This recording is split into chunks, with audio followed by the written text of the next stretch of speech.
So ito, bago lang daw siya sa Xnest Social Trading App at nakagawa na rin siya dito ng account. Ngayon ang tanong niya is, okay na daw ba yun at mag-iintay na lang ba? Well, actually hindi kasi meron ka pang steps na dapat gawin dyan para ma-confirm mo na meron kang active na kinokopyahan.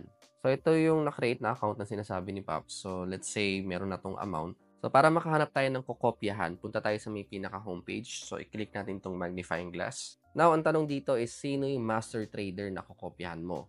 So sa bagay na yan, medyo mag-iiba-iba tayo. Nakadepende rin yan sa risk appetite na kaya natin. Kasi katulad ko, no, mas madaming kinokopyahan ko na mababa yung risk. Kasi okay lang naman na mababa yung return sa akin. Basta alam ko na secure yung pinasok ko. Tapos kung makikita nyo yung strategies na yan sa taas, ayan, pwede nyo namang gamitin yan, no, para ma-filter nyo kung anong klaseng master trader nga yung gusto nyong kopyahan. Yan, pwede nyo i-adjust yung return, yung percentage, yung time frame, yung drawdown, kung gaano karami yung active na nagkokopya sa kanya.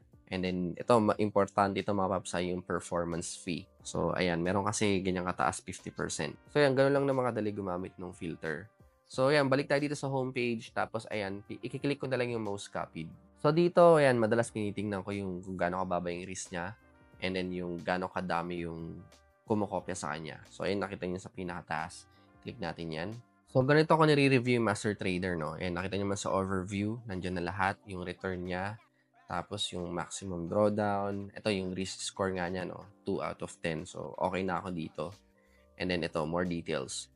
And kung hindi pa kayo kontento dyan, pwede nyo i-click yung statistics. Ayan. So, kung all, adjust nyo na lang yan. So, kung okay na kayo dito sa master trader na yan, i-click nyo lang tong create button. Kasi yan, tuloy-tuloy na yan, no? I-adjust nyo na lang kung magkano yung papasok nyo. So, let's say, nagpasok ka sa account mo ng 20 USD, tapos ang gusto mo lang naman na ipang copy trade sa kanya is around 50% nun. So, 10 USD. Yun, adjust nyo lang and then proceed lang. Pagka-start nyo nun, okay na.